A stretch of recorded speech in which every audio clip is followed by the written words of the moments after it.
Hoy tenemos en Periodista Digital a Antonio López Istúriz, secretario general del Partido Popular Europeo, eurodiputado y una de las personas que más ha colaborado, o bueno, de los que más ha colaborado en esta última campaña para las elecciones generales, y que me imagino, don Antonio, que bueno, pues estará satisfecho con el resultado obtenido por el Partido Popular. Satisfecho, la verdad es que muy satisfecho después de esos años, ¿no? Pero bueno, también lógicamente, como se vio claramente por parte de la sociedad española el domingo, una satisfacción moderada también por la responsabilidad que vamos a tener que acometer desde el Partido Popular y el futuro gobierno de Mariano Rajoy, ¿no? Que no es una responsabilidad menor. Es decir, hay una situación en estos momentos económica en España y política, pues la verdad, complicada. Pero bueno, ya estamos acostumbrados a ello, lo hicimos en el año 96 y volveremos a repetirlo. Evidentemente, usted siempre ha mantenido un mensaje claro, que había que transmitirle a Europa la sensación de que España quería un cambio, que era necesaria en este caso la mayoría absoluta del Partido Popular. Desde Europa, ¿cómo se ha visto? Desde la Unión Europea, ¿cómo se ha visto al final este cambio? Este mensaje ha sido malinterpretado a veces, ¿no? Por algunos partidos con interés, lógicamente, ¿no? Es decir, lo que buscábamos la mayoría absoluta era un signo claro de la sociedad española, más que de voto al PP, que lo ha sido, pero sí un símbolo a los mercados, a los gobiernos europeos, de que la sociedad española apuesta por cambiar de rumbo y por volver a ser, como dice Mariano Rajoy, un socio fiable, predecible dentro de la Unión Europea, y que seamos parte de la solución y no del problema. Una ecuación sencilla, pero muy difícil ahora mismo de llevar a cabo. Y en esto estamos trabajando ya desde el domingo. Vamos, yo fui a Génova el domingo a celebrar y acabé trabajando hasta la 1 de la mañana. Inicio, yo creo, de los tiempos que corren, ¿no? Inicialmente, la lectura, una vez ya teniendo los datos sobre la mesa, sobre los votos que tiene un partido, ha tenido otro, vemos que el Partido Popular prácticamente, bueno, pues incrementa en algo más de 500.000 el número de votantes con relación al año 2008. Sin embargo, es verdad que el Partido Socialista pierde 4 millones largos de voto. La lectura, digamos, la tentación es casi hablar más que de una victoria contundente del PP, de un hundimiento absoluto del Partido Socialista. ¿Está de acuerdo con esa lectura? Lo mismo se dio en el año 2000 con la mayoría absoluta de José María Aznar. Yo en aquel momento era ayudante suyo, lo viví, también se dijo en aquella época lo mismo. Yo creo que hay una inmensa mayoría de los votantes que efectivamente al Partido Socialista no le han ido a votar porque, claro, le hacen responsable de la situación generada y creada y de la desgracia de mucha gente que eran votantes del Partido Socialista y que en estos momentos están en el paro y que están en una situación de indignidad debido a la muy mala gestión y a la poca presencia del señor Zapatero y su gobierno, por ejemplo, en el exterior. No han sabido defender nuestros intereses y al final todo eso está interconectado. Lo que tú defiendes fuera puede ser que tus empresas trabajen más fuera, generen más empleo, generen más riqueza y no tengamos que pasar por esa situación. Yo creo que así lo han entendido los votantes del PSOE y los votantes del PP. A nosotros han acudido 1 millón más.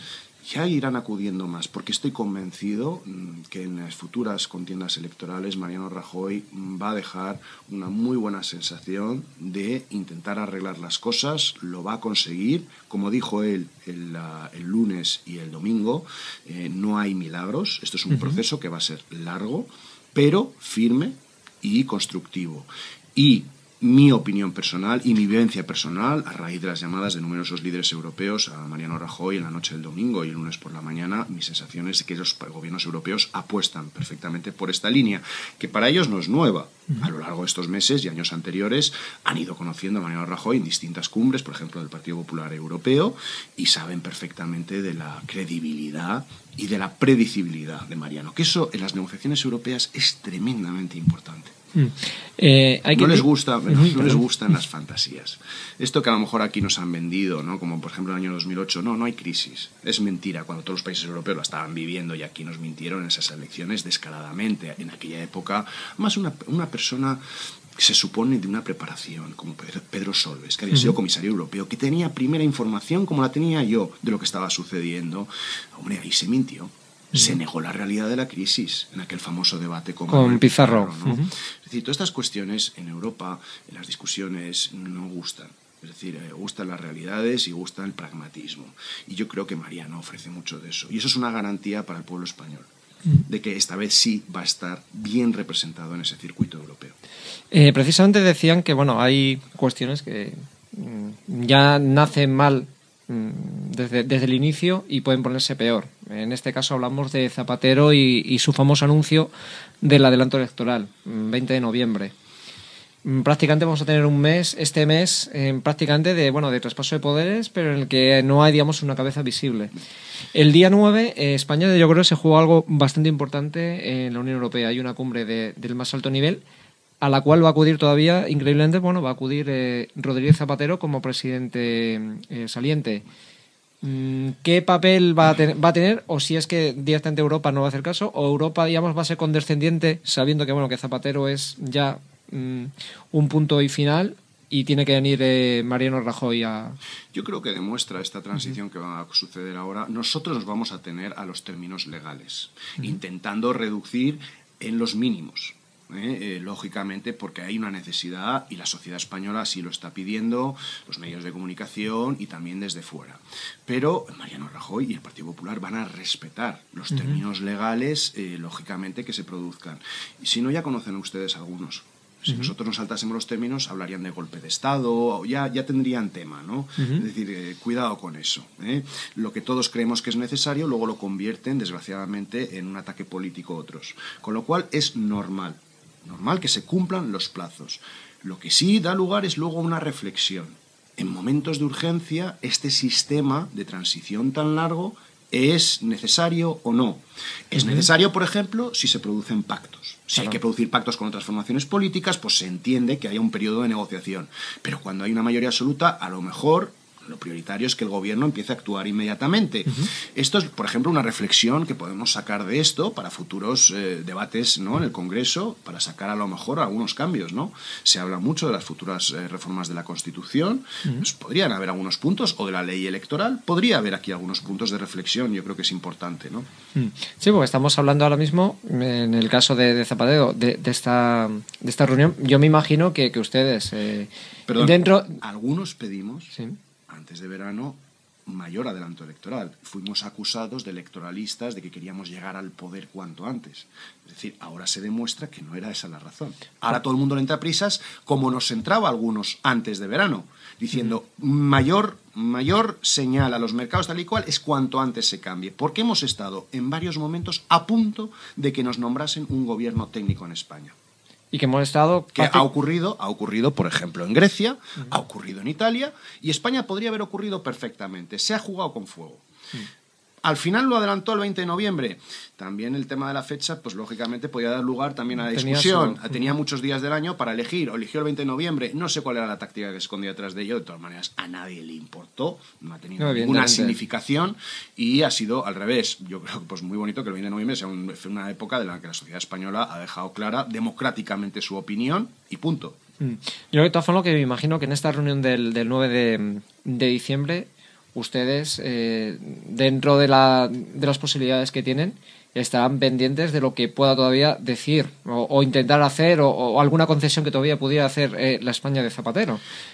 Porque en el concierto europeo, desde el 2004 hasta el 2011, si algo ha tenido España, a pesar de aquellos mensajes con Josep Borrell, cuando se presentó también como diputado, de volvemos al corazón de Europa, realmente hemos estado en Europa, pero no en el corazón, sino creo que en otra parte menos noble de la geografía corporal. No hemos estado en ningún lado. No hemos realmente, la experiencia personal de los que estamos allí en Bruselas destinados, muchos de nosotros, es antaño, cuando José María Aznar estaba en el gobierno, nos saltábamos la cola para pedir cosas para España, y actualmente hay que hacer la cola como uno más. Aquí se plantea la cuestión, ¿vamos a estar en el núcleo de decisión y con posibilidad de saltarnos la cola para pedir cosas para España, o vamos a estar en los mandados y haciendo la colilla? Aquellos que hicieron la mili ya sabrán. Es decir, esto es la decisión que se tiene que tomar en estos momentos y que el pueblo español tiene que entender. Y se le debe explicar muy bien la verdad y bien explicada. Es decir, las reformas, ajustes y todo lo que venga ahora tiene un sentido. Es decir, en el 96, ¿cuál era el sentido de la congelación de los sueldos de los funcionarios? Por ejemplo, aquellas medidas que tomó José María Aznar. El horizonte era el euro, el santo grial. Actualmente diría uno, ¿y cuál es el santo grial hoy en día? Pues miren, se lo digo yo claramente, estar donde se decide. Porque si no estás donde se decide, al final te dan las instrucciones y tú te quedas con muy poquito. Y este es un país, por su tamaño, por su número de población, por su economía, tan diversificada en Latinoamérica y muchos otros países, ¿no? Con todos los intereses que tenemos, que generan riqueza y trabajo también aquí en España, es un país que necesita estar en primera división. Hay algunos que ya están hablando en Europa. Yo soy contrario a la idea de la Europa de las dos velocidades. Como europeísta no me gusta, pero sí detecto que hay en estos momentos conversaciones, reflexiones sobre este asunto en órganos europeos. Ante esa realidad, yo digo, España, primera división. Y eso sí que vamos a lucharlo. No vamos a permitir que nos releguen debido a una herencia del pasado que hemos recibido. Ya hablo ya del pasado y no voy a mencionarlo mucho. No podemos escudarnos como hacen ellos constantemente, que estuvieron 8 años viviendo de la guerra de Irak y no sé qué, y las bodas y tal y cual. Es decir, nosotros somos una gente que miramos al futuro, qué es lo que nos piden. Para eso nos han votado. No para estar mirando a ver qué es lo que hicieron mal estos. Ahí estamos. Liderazgo. Primera división, eso es fundamental. La prioridad para todo esto, cumplir una serie de cuestiones. Primero, el trabajo. La tasa de paro en España. La más alta de la Unión Europea. En España es inconcebible. Líderes europeos se han dirigido a mí y me dicen, Antonio, 46% de paro juvenil. ¿Pero cómo se puede mantener esa tasa en España? Es imposible. Un 22% de la población general. Es decir, eso es una gran preocupación. Yo me siento con ministros de Economía de la Unión Europea, de mi familia, del Partido Popular Europeo, una vez cada mes. Y siempre ha sido, es decir, el primer punto que tenéis que hacer es el tema de la cuestión laboral. Es decir, tenéis que empezar a crear puestos de trabajo. Es decir, es lo que tenemos en mente. Mariano Rajoy, en su campaña, y siempre ha hablado de ello, de generar puestos de trabajo, prioridad 1, 2 y 3. Ayudando a las pymes, a las pequeñas y medianas empresas, que han sido las grandes afectadas en esta crisis. Haya habido una pérdida masiva de millones de puestos de trabajo, pues porque han cerrado cafeterías, peluquerías, pequeños negocios, se han perdido 2 o 3 puestos de trabajo en cada una de estas operaciones, suma, y al final haremos ahí pues 2 o 3 millones de puestos de trabajo que se han perdido, autónomos, etcétera, etcétera. Y hay que estimular todo eso de nuevo.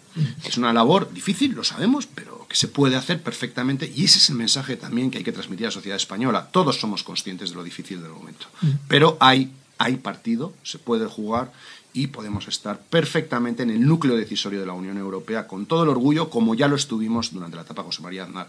No me cabe la más mínima duda que, por cierto, Mariano Rajoy formaba parte de aquel gobierno que lo vivió, tiene experiencia sobrada para llevar a España de nuevo ahí. Antonio, también otra pregunta.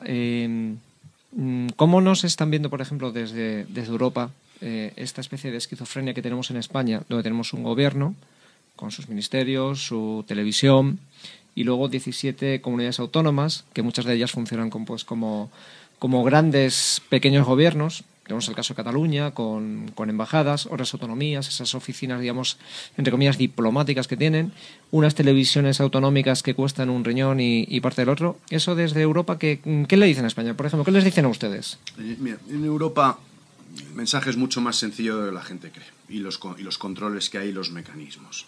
A Europa claramente no se mete en la distribución regional de los países, en su diseño, en su arquitectura, estructura, ¿no? A Europa no le importa que España esté dividida en 17 comunidades autónomas y lo que quieran, siempre y cuando la financiación sea realista y buena. Eso es lo que le preocupa. Cuando a Zapatero le arrinconan en el Consejo Europeo hace ahora año y medio, y así lo denuncié yo en su día, ellos querían pasar desapercibidos, ¿no? Él y su ministra Elena Salgado. Es decir, una de las cuestiones fundamentales era la reforma estructural. ¿Qué significa? Es decir, señores, atención, tienen ustedes un sistema autonómico, regional, local, diputaciones, tal y cual, que no funciona. Se está gastando más dinero de lo normal en asuntos, efectivamente, como dice usted, televisiones, muñecas que hablan en gallego, experimentos en Namibia del catalán. Es decir, todo eso se ha acabado. ¿Por qué? Porque hay que tener un sistema financiero que atienda a las realidades básicas y necesarias del ciudadano. Ustedes, como luego se distribuyan, a nosotros nos da igual. En eso Europa es mucho más sencillo de lo que la gente se cree. Y ya por último, muchas quinielas, muchos nombres ahora en la composición del nuevo gobierno de Mariano Rajoy. Y uno de los nombres que ha salido a la palestra, y en este caso sería para el Ministerio de Exteriores, y que es una persona, creo que es de su confianza y de su agrado, amiga suya, Esperanza Aguirre. Ha salido como candidata o como posible futurible al Ministerio de Exteriores. ¿Le parecería a usted una decisión adecuada? Yo me honro muchísimo con la amistad de la presidenta de la Comunidad de Madrid, a la que quiero muchísimo. Es una política sensacional. Por supuesto, tendría, lógicamente, requisitos para ser ministra de Asuntos Exteriores. Vamos, o sea, es una persona que domina idiomas, conoce el ambiente internacional. Yo me reúno muchas veces con ella para, precisamente, ella me pregunta sobre eso. Ahora, también diría, hay muchos presidentes autonómicos en estos momentos que yo, desde mi puesto, ayudo y trabajo con ellos en materia europea. Menciono especialmente, y me gustaría, al presidente de Murcia, al Ramón Luis Valcárcel, al de Baleares, José Ramón Bauzá, o al de Valencia, Fabra. Son gente que en estos momentos su primera actividad prácticamente, bueno, la de Ramón Luis Valcárcel es conocida. Va a ser nombrado ya en enero, va a ser nombrado presidente del Comité de las Regiones de Europa, después de un trabajo de años ímprobo en favor de Murcia y, por cierto, de España en la Unión Europea. Y los otros dos son nuevos y sus primeras actividades han estado en Bruselas. Yo creo que eso es una fuerte apuesta y entendimiento. Cuantos más políticos regionales y locales hablen de Europa, mucho mejor. Somos 24 eurodiputados los que nos dedicamos a esto y no llegamos a todo el mundo. Si los políticos, compañeros nuestros que están en el día a día, hablan cada vez más de eso, un gran servicio se está prestando a los españoles de información sobre lo que ocurre en la Unión Europea. Yo siempre, por eso, quiero tener a estos compañeros informados para que puedan trasladar esas ideas. Mariano Rajoy nos dijo en el Comité Ejecutivo Nacional: quinielas yo no las hago, no sé vosotros. Es decir, yo no las hago. Y conociendo a Mariano Rajoy, es a que, lógicamente, yo no apostaría por ninguna quiniela. Yo esperaría a diciembre a que él dé su parecer y tal. Y luego están los cariños y la gente, no solamente, como el caso de Esperanza Aguirre, por cariño, sino porque tiene, por supuesto, un carácter y una preparación que, para mi juicio, sería, lógicamente, pues coincidiría perfectamente con ese perfil. Pues, don Antonio, muchísimas gracias por aceptar la invitación para venir a Periodista Digital. Reiterarle mi enhorabuena por los resultados obtenidos el pasado 20 de noviembre y, sobre todo, pues mucha fuerza, porque habrá que hacer también, como usted decía, un ímprobo trabajo en la Unión Europea. Nosotros trabajar para estar a la altura de esta confianza, que ya lo hicimos en el pasado y repetiremos, estoy convencido de ello. Perfecto, muchísimas gracias. Gracias.